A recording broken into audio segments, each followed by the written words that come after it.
पिछले साल की बात करें तो टी20 वर्ल्ड कप रीजनल फाइनल जब होने वाला था, उसके सेमीफाइनल मैच होने वाले थे, तब कहीं ना कहीं हम ये कह रहे थे कि बस एक पायदान और दूर है और उसके बाद जो दो टीमें हैं वो टी20 वर्ल्ड कप में पहुंच जाएंगी। लेकिन प्रीमियर कप की बात कहीं ना कहीं बिल्कुल अलग है। सेमीफाइनल्स में जो रेस होने वाली है, इससे आप फाइनल में पहुंचेंगे और फाइनल फाइनल जो जीतेगा वो जाकर कहीं ना कहीं क्वालिफाई करेगा एशिया कप के लिए। तो उसी पायदान पर अब हम पहुंच चुके हैं। सेमीफाइनल मैच की बात करें तो नेपाल वर्सेस यूएई और ओमान वर्सेस हांगकांग। जी हाँ, एट द एंड वही चार फेवरेट टीम्स जिन जो एक्सपेक्टेड थी कि इनमें से ही कोई टूर्नामेंट जीतेगा, वही चार सेमीफाइनल में पहुंची हैं। तो ऑब्वियसली बात है कि इन चार में से ही कोई एक हमें टूर्नामेंट जीतता हुआ नजर आएगा। अब यहाँ पर अगर गौर करने वाली बात यह है कि नेपाल वर्सेज यूएई जो है यार, एक तरह से बहुत धीरे धीरे बहुत ही बड़े लेवल का कॉन्टेस्ट जो है वो एसोसिएट में बनता जा रहा है। ये कहना हमें गलत नहीं होगा। अगर आप देखें अभी 2022 में टी20 वर्ल्ड कप रीजनल जो गोल क्वालिफायर हुए थे, वहां पर यूएई वर्सेस नेपाल हुआ था सेमीफाइनल,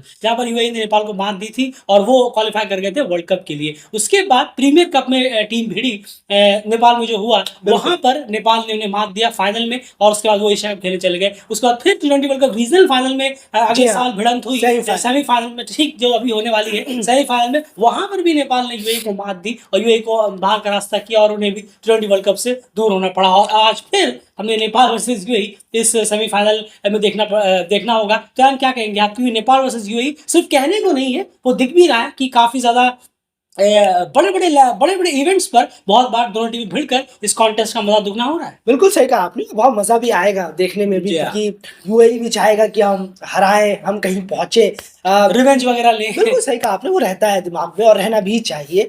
एक हद तक रहना चाहिए बिल्कुल, कि थोड़ा उससे और मजा आता है खेलने में भी, बिल्कुल। क्रिकेट में भी, देखने में भी, कि जोश होगा, जुनून और पैशन होगा वहां पर अलग ही। और दिखता भी है नेपाल वर्सेस यूएई के मैच में, जब जब वो सामने आते हैं तो उम्मीद रहेगी कि हाई कॉन्टेस्ट यहाँ पर देखने को मिले, मजा भी आए। और जिस तरीके से बाकी मुकाबले हमें देखने को मिले हैं, ये नेपाल यूएई के लास्ट ईयर, जहां जहां खास करके प्रीमियर कप में, बिल्कुल सही कहा आपने, तो वो दोबारा उसको रेप्लिका हो और जो भी जीते, जो बेस्ट खेलेगा वो जीत कर निकलेगा। बिल्कुल। और सबसे इंपॉर्टेंट बात है, बारिश का कोई खलन नहीं है। जी हाँ, हाँ। वेदर रिपोर्ट के मुताबिक बहुत कड़ी धूप निकलने वाली है, तो बारिश का कोई यहाँ पर धुना धुना रहेगा नहीं। वहीं दूसरी तरफ ओमान वर्सेस हांगकांग मैच भी होना है, जो कि बहुत इंटरेस्टिंग मैच हो सकता है। वो इसीलिए कि अगर हांगकांग के एक्सपीरियंस प्लेयर जो है वो अपना A1 गेम निकालने में कामयाब हो गए, तो फिर ओमान वर्सेस हांगकांग बहुत ही दमदार गेम यहाँ पर हम देखने को मिल सकता है। और अगर उन्होंने लेट डाउन किया तो शायद बहुत ही वन साइडेड गेम हमें ये देखने को मिले, जैसा कि आपने देखा होगा हांगकांग वर्सेस नेपाल हुआ था, लगभग वैसे देखने को मिले। अगर उनके जो तीन है, आप नाम ऑब्वियसली जानते हैं, अंशुमन, बाबर और निजाकर फेल हो गए तो। खैर, शुरुआत करते हैं नेपाल वर्सेस यूएई, जो कि पहले पहले सेमीफाइनल 1 है, उससे यहाँ पर बात की जाए अगर, तो सबसे पहले एक चीज गौर करने वाली है। बहुत सारी चीजों पे यहाँ पर बात करेंगे भी हमारे लिए, और ये रेगुलर मैच प्रीव्यू नहीं है, बहुत सारी चीजें आपको इस प्रीव्यू में सुनने को मिलेंगी, पढ़ने को मिलेंगी, बने जरूर रहिए। एंड लेकिन शुरुआत सबसे पहले करेंगे, टॉस जीतकर आपको क्या लगता है क्या करना बेटर रहेगा? क्योंकि सारी चीजों को देखते हुए अब तक जितना भी मैचेस आपने देखे हैं, और आपको बता दें ये जो दोनों मैचेस हैं टर्फ 1 में होने हैं, दो अलग अलग टर्फ में मैच हो रहे हैं ओमान में। एक आप मेन वाला जो ग्राउंड है वो, उसके ठीक पास में जो है एक वहां पर मैच हो रहे हैं, तो टर्फ 1 में ये मैच होने हैं। फैन ये सबको देखते हुए, अब तक यहाँ का रिकॉर्ड देखते हुए, टर्फ 1 का इस प्रीमियर कप में जैसे देखा, नेपाल की बॉलिंग बैटिंग देखते हुए, यूएई की बॉलिंग बैटिंग देखते हुए, इन सबको देखते हुए आपको लगता है टॉस जीतकर क्या करना बेटर रहेगा और क्यों? जरूर देखिए, दोनों ही टीमों को अगर देखें तो टॉस जीतकर यहाँ पर पहले बॉलिंग के साथ जाना चाहिए, फील्डिंग लेनी चाहिए टॉस जीतने के बाद, क्योंकि ये जो टर्फ 1 है, इसका जो रिकॉर्ड है अगर आप निकाल कर देखेंगे, हाल ही में यहीं पर इसी प्रीमियर कप में तो 10 गेम्स यहाँ टर्फ 1 में खेले हैं, जिसमें कि 7 जो मैचेस हैं वो चेस करने वाली टीमें जीती। तो अपने आप में रिकॉर्ड जो खुद ही कह रहा है चीख कर चिल्ला कर कि एक तरफा रिकॉर्ड यहाँ पर, एक ही वन वे रिकॉर्ड है यहाँ पर। 7-3 का रेशियो है, अगर आप देखें 7 चेस करते हुए और 3 डिफेंड करते हुए, तो क्या एक तरफा सा रेशियो है। तो जरूर यूएई और नेपाल को टॉस जीतकर पहले फील्डिंग के लिए जाना चाहिए। बिल्कुल। और इसमें एक चीज और उनकी ऐड ऑन हो जाती है, वो है अगर आप देखें तो, खैर उसके बारे में आगे बात जरूर करेंगे, वो नेक्स्ट पॉइंट यहाँ पर जरूर बन जाता है। और अगर अगर आप टॉस हार गए हैं और आपको पहले बैटिंग करना पड़ रहा है, तो डेफिनेटली आपके लिए भी 3 एग्जांपल्स हैं। जो हमने कहा 7 मैच जीते हैं और 3 मैच चेस कर हारी है, यानी हारी भी है। और उसका एक प्रॉपर एग्जाम्पल आपको याद होगा, ओमान वर्सेस बहरीन, जहां पर ओमान ने लास्ट ओवर में डिफेंड किया था बिलाल खान ने, उसके उसके बाद कुवैत ने सऊदी अरब को जो मैच हराया था वो भी जरूर, डिफेंड करते जी हुए हाँ, जीते गए हैं, बिल्कुल, और उसके बाद माफी चेस करते हुए जीते गए। और उसके बाद अगर आप देखें एक और मैच यहाँ पर रहा है, 3 एग्जांपल्स यहाँ पर कहीं ना कहीं रहे। खैर उसके बाद बात की जाए एंड बॉलिंग डिपार्टमेंट के बारे में आपका क्या ख्याल है? बॉलिंग डिपार्टमेंट में क्या कुछ चीजें आपको नजर आ रही हैं यूएई और नेपाल के? कौन सा एरिया आपको स्ट्रांग नजर आ रहा है, कौन सा एरिया जो है कहीं ना कहीं थोड़ा सा एक्सपोज होता हुआ नजर हमें आ सकता है, जिस पे कंट्रोल करना बहुत ज्यादा जरूरी होगा? कुछ नंबर्स वगैरह आपके पास है? नहीं जरूर देखिए, अगर हम बात करें दोनों ही टीमों के स्पिनर्स की तो उन्होंने यहाँ पर बहुत अच्छा काम जरूर किया है, कहना होगा अबव एवरेज या गुड आप कह सकते हैं। देखिए अगर 16 विकेट यूएई के स्पिनर्स ने निकाले हैं इस प्रीमियर कप में, वहीं पर नेपाल के जो स्पिनर्स हैं 16 विकेट यूएई के स्पिनर्स ने निकाले हैं 6.81 की इकोनॉमी रेट के साथ, और वहीं पर नेपाल के जो स्पिनर्स हैं उन्होंने 12 विकेट निकाले हैं 6.6 की इकोनॉमी रेट के साथ। तो बहुत अच्छा, दोनों ही स्पिनर बहुत अच्छा कर रहे हैं। पर कंसर्न यहाँ पर ये है कि दोनों ही टीमों को पेसर्स, दोनों ही टीमों के लिए पेसर्स बहुत बड़ा एक सिरदर्द साबित हुए हैं इस पूरे टूर्नामेंट में। अगर हम थोड़ा सा इस पे स्टैट्स पे भी नजर डालें तो नेपाल ने यहाँ पर, नेपाल के पेसर्स ने यहाँ पर 13 विकेट निकाले हैं जिसमें 8.57 की इकोनॉमी रेट है। 8.57 स्पिनर के मुकाबले बहुत ज़्यादा हो जाती है अगर आप स्पिनर को देखेंगे खुद के ही नेपाल के। वहीं यूएई की अगर हम बात करें तो उनके पेसर्स ने 11 विकेटें निकाली हैं और 10.3 की इकोनॉमी रेट के साथ। ये तो हद ही हो जाती है जब आप एक मैच में उतर रहे हो, मालूम हो कि हमारे पेसर तो 4 ओवरों में 10 के इकोनॉमी रेट के साथ रन लुटाने वाले हैं, और वो दिख भी रहा है हमें। यूएई के पेसर्स का एक बहुत ही बेदम सा हाल नजर आ रहा है। नेपाल के भी जो पेसर्स हैं न्यू बॉल से कुछ कमाल इतना दिखा नहीं पाए हैं, और चाहे कोई भी फेस हो, खाली न्यू बॉल बोलकर नहीं, कोई भी फेस आए, रन्स थोड़े से यहाँ हमें खर्च होते हुए दिख रहे हैं। लेकिन सामने यूएई के जो पेसर्स हैं उनसे तो बेहतर ही हालत है अगर हम इस प्रीमियर कप में दोनों टीम के पेसरों का हाल देखें। पर स्पिनर्स दोनों के ही स्पिनर्स ने अच्छा काम किया। बिल्कुल सही कहा आपने, क्योंकि यूएई का जो पेसर्स है उन्होंने ज्यादा रन्स लौटाए हैं, विकेट्स भी कम लिए हैं इन कंपेयर टू नेपाल। तो नेपाल वर्सेस यूएई की कंपैरिजन में अगर आप देखेंगे, आपने बहुत सही कहा, तो आपको डेफिनेटली दिखेगा कि जो नेपाल के पेसर्स हैं उन्होंने यूएई के पेसर्स से बेहतरी किया है, थोड़ा बेहतर किया है। वो आपने आपको बताया कि इकॉनमी भी दोनों में अलग है। 8.5 की पेसर्स की इकॉनमी है नेपाल की, और 10 साढ़े 10 के आसपास की यूएई की है। विकेट्स भी ज्यादा निकाले हैं, और उसमें कहीं ना कहीं बड़ा रोल अविनाश बोरा का भी रहा है, जो बहुत बड़ा रोल रहा है। क्योंकि अगर आप देखें उनके मेरे ख्याल से 7 विकेट करीब है, नेपाल की हाईएस्ट विकेट टेकर है इस टूर्नामेंट में अभी तक वो बात करें। और 11 में से यानी 12 में से 12 पेसर्स ने निकाले, उसमें से जी हाँ 13 पेसर्स ने उसमें 7 विकेट, आधे से ज्यादा कहीं ना कहीं अविनाश बोरा के यहाँ पर हो जाते हैं। तो ओवरऑल, लेकिन फिर भी ओवरऑल देखें तो पेसर्स का काम जो है वो ज्यादा इंपॉर्टेंट रहेगा। नई बॉल से किस तरह से वो विकेट्स निकालते हैं, एक बहुत बड़ा इंपॉर्टेंट रहेगा। और एक चीज हम यहाँ पर बात कर रहे थे, और यही चीज सबसे बड़ी दिक्कत है अगर आप नेपाल के पर्सपेक्टिव से देखें, यूएई के पर्सपेक्टिव से भी बात करेंगे। उनके जो 3 बैट्समैन हैं, अलीशान शराफू, मोहम्मद वसीम और आसिफ खान, ये तीनों को जल्द से जल्द पैक करना ये बहुत इंपॉर्टेंट रहेगा नेपाल के लिए। आप क्या कहें? बिल्कुल सही कहा आपने, बहुत इंपॉर्टेंट तो है ही, मस्ट है। अगर हम देखें जिस तरीके से इन तीनों बल्लेबाजों ने रन किए हैं इस टूर्नामेंट में, एक तो स्ट्राइक रेट, चलिए रन कर रहे हैं कोई बात नहीं, 120 का 125 का स्ट्राइक रेट हो तो ज्यादा शायद असर ना करता हो टीम पर, टीम सामने वाली टीम वापस आ सकती है। लेकिन जिस तरीके के ये तीनों बल्लेबाज अटैक करते हैं, 170 180 का स्ट्राइक रेट, आसिफ खान तो 190 का स्ट्राइक रेट लेके चलते हैं, तो थोड़ा सा यहाँ पर सामने वाली टीम पर काफी प्रेशर आ जाता है। 6-7 ओवरों में ही ये टीम जो है यूएई की कहाँ से कहाँ पहुंच जाती है 70-80 रनों पर, तो गिरते पड़ते आखिरकार वो पहुंच ही जाते हैं अगर विकेट गिर गए हैं तो अच्छे स्कोर पर।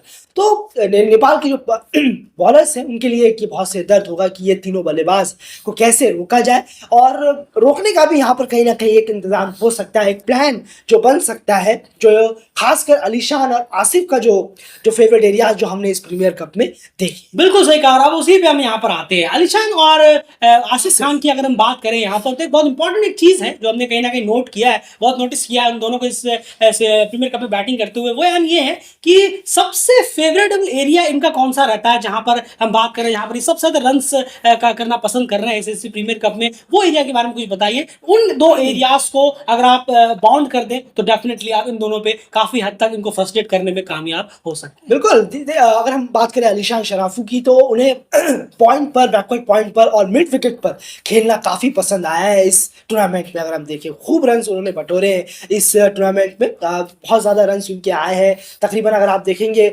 40% अराउंड रन उनके बैकवर्ड पॉइंट और पॉइंट पर है सारे इनिंग जितने इनिंग उन्होंने खेले हैं। और वहीं पर सेम एग्जैक्टली 40 से और इसको बढ़ा दीजिए 45% रन जो और है वो मिड विकेट के एरिया में।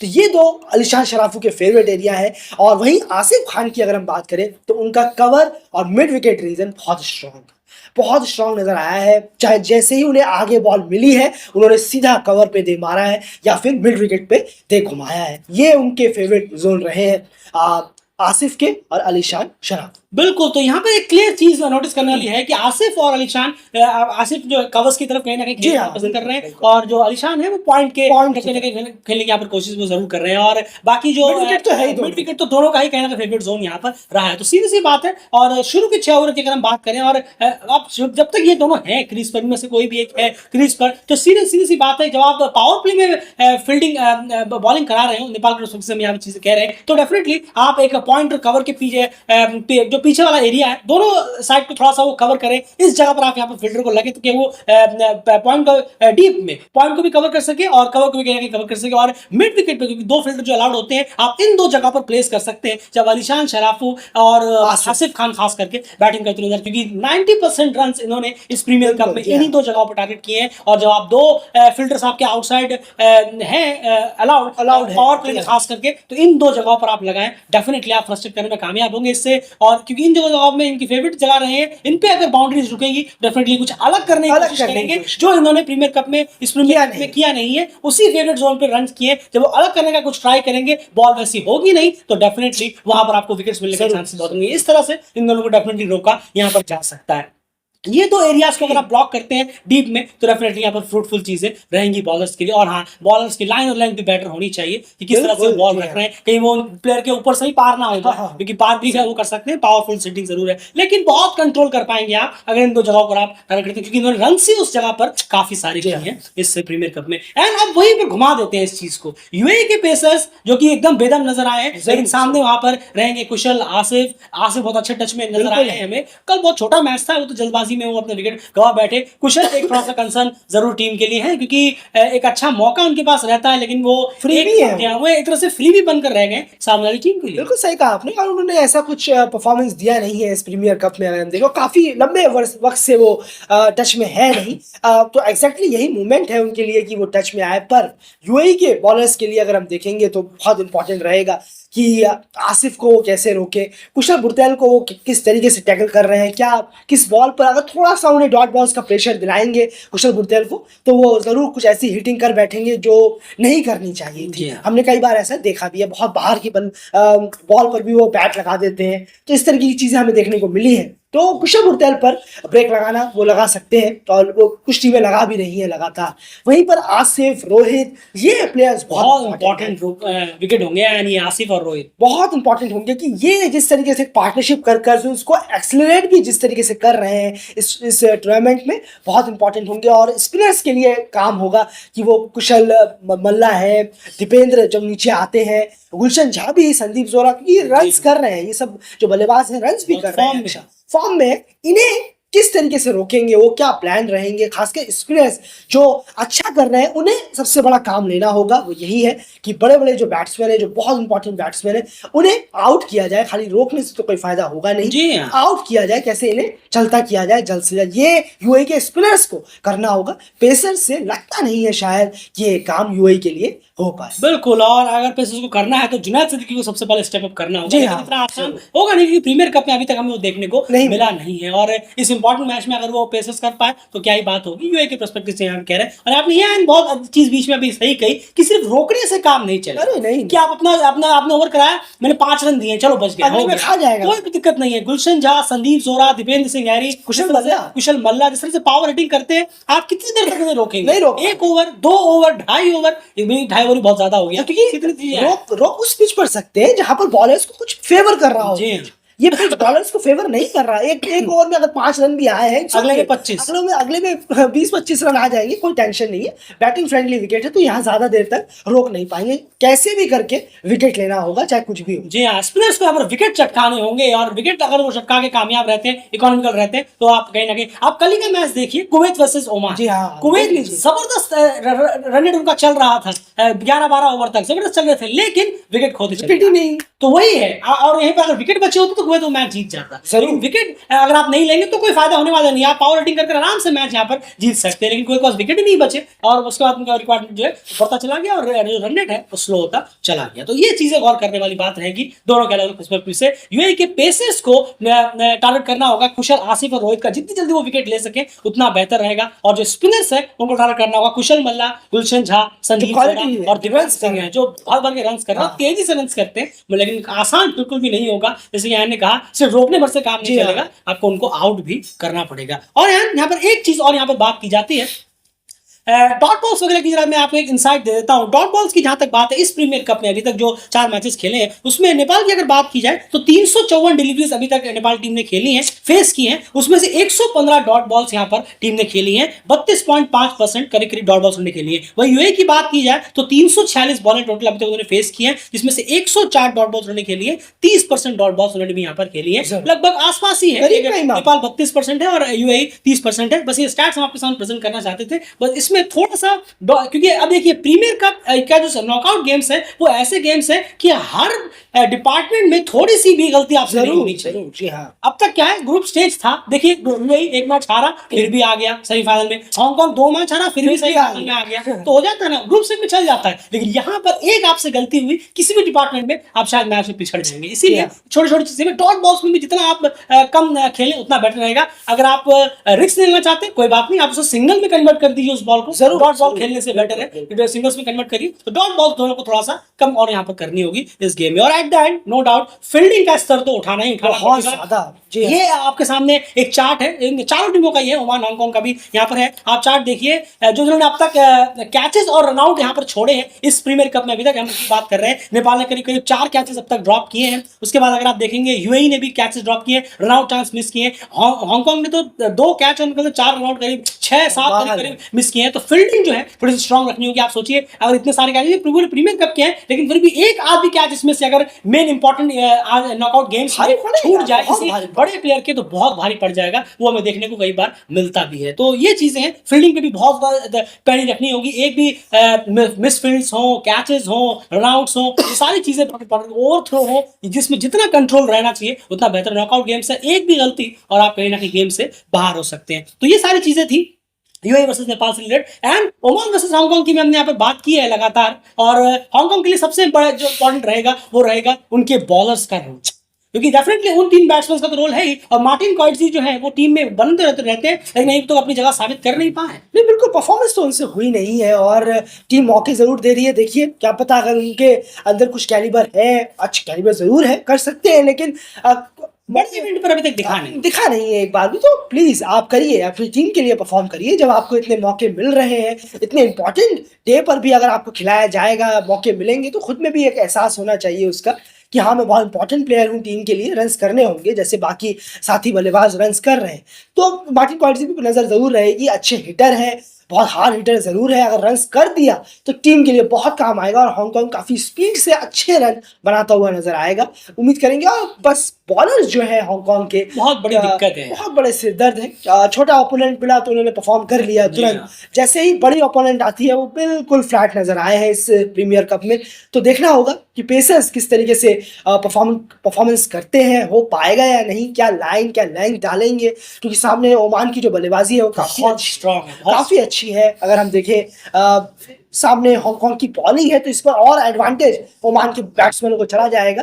तो देखना होगा किस तरीके से जो पेसर्स हैं हांगकांग के वो रोक पाते। बिल्कुल सही कहा आपने यार। वहीं पर ओमान की बात करें तो ओमान के लिए बहुत अच्छा रहा जो कुवैत के खिलाफ मैच था। इसमें नसीम खुशी, कसर प्रजापति सब बहुत रन किए हैं इस प्रीमियर कप में ओमान के लिए, वो दोनों ही नहीं चले थे, वो दोनों ही कहीं ना कहीं फ्लॉप हुए थे। उसके बावजूद भी टीम 200 रन तक पहुंचने में कामयाब हुई। नो डाउट कुवैत की बॉलिंग खराब रही है, एक आध ओवर उनके डेथ ओवर उनकी बॉलिंग बहुत खराब रही है। अगर आप फिर भी 30 रन उसमें से काट दे, उनकी खराब बॉलिंग की वजह से जो ओवर रहा था 18वां ओवर, और फिर भी 30 रन में काट दूं, फिर भी नसीम खुशी, कसर प्रजापति के बिना चले टीम 170 तक भी मान के पहुंच गई 30 रन काटने के बाद। तो भी कहीं ना कहीं बहुत बेटर रहा, बहुत बूस्टअप रहा बाकी प्लेयर्स के लिए। आयन ने रन किए, रफीउल्लाह ने रन किए, जिशान ने रन किए, और आकिब ने मेरा थोड़ा बहुत कॉन्ट्रीब्यूशन यहाँ पर दिया था। तो ओवरऑल सबने मिलकर यहाँ पर रन कर टीम को एक अच्छा था। वो एक बूस्टअप जरूर रहा कि नसीम और कश्यप फ्लॉप हुए तो भी टीम अच्छे खासे स्कोर तक पहुंचने में कामयाब रही, वो चले। और सामने हांगकांग की जिस तरह की बॉलिंग है, खास करके पेसर्स, बॉलर्स बहुत बड़ा और अच्छा टारगेट वहां पर चेज कर सकते हैं और डिफेंड भी करने में काम बल खतरा रोकते हैं। एंड बॉल एक लास्ट बात कर लेते हैं बॉलिंग की। ओमान की बॉलिंग में एक चीज जरूर नजर आई है, डेफिनेटली सब चीजें ठीक है, लेकिन वो कंसिस्टेंसी बेसिस में नजर नहीं आ रही। एक मैच में चलते हैं, दूसरे में फिर हालत खराब होती है। कल हमने कुवैत के खिलाफ भी ये चीज देखी। जरूर सही कहा आपने, वो एक फ्लो जो है वो हमें रिदम जो है वो नजर नहीं आया है।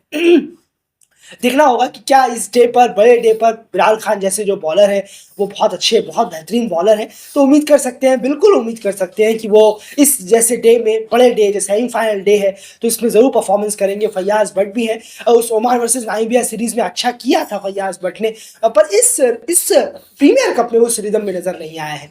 और स्पिनर्स जो है वो बहुत अच्छे ओमान को बार बार वापस लेके आते हैं। कल भी स्पिनर्स नहीं बचाया कुवैत के खिलाफ, बिल्कुल वो हम देख रहे हैं कई बार, तो उम्मीद रहेगी कि पेसर्स का अगर थोड़ा साथ मिल जाए तो यहाँ पर जो हांगकांग के जो टॉप बल्लेबाज हैं उन पर लगाम लगाया जा सकता है, स्टॉप किया जा सकता है, ब्रेक लगाया जा सकता है उन बल्लेबाजों के रन्स पर, अगर पेसर्स ने भी बहुत अच्छा साथ दिया ओमान के स्पिनर्स के साथ। बिल्कुल। एक चीज और नोटिस की गई है इस प्रीमियर कप में, निजाकत खान जो है वो थोड़ा सा नीचे डाउन आकर हमें बेटर रन्स करते हुए नजर आ रहे हैं, तो आप उसी के साथ कंटिन्यू करिए। आप सेकंड डाउन आए तो बहुत बेटर रहेगा, वन डाउन बाबर आ रहे हैं, सेकंड डाउन आता है, उसके बाद फिर अंशु बन रहता है, वह बहुत बेटर यहाँ पर रहेगा। बस फिलहाल मैच प्रीव्यू में इतना ही, बाकी सारे अपडेट्स के लिए बंद रहिए के चैनल के साथ। उम्मीद है देखते हैं कि दो जबरदस्त कॉन्टेस्ट हमें यहाँ पर देखने को मिलेंगे, ओमान वर्सेस हांगकांग और यूएई वर्सेस नेपाल की अगर बात करें। क्या लगता है आपको कि इन दो में से कौन सी टीमें हैं जो फाइनल में जगह बनाने में कामयाब रहेगी? कमेंट बॉक्स ओपन है, ज्यादा से ज्यादा कमेंट करिए और अपनी बात रखिए, डिस्कशन करिए। आपको क्या लगता है मैचेस में क्या ओमान की क्या वीकनेस है, हांगकांग की क्या स्ट्रेंथ है,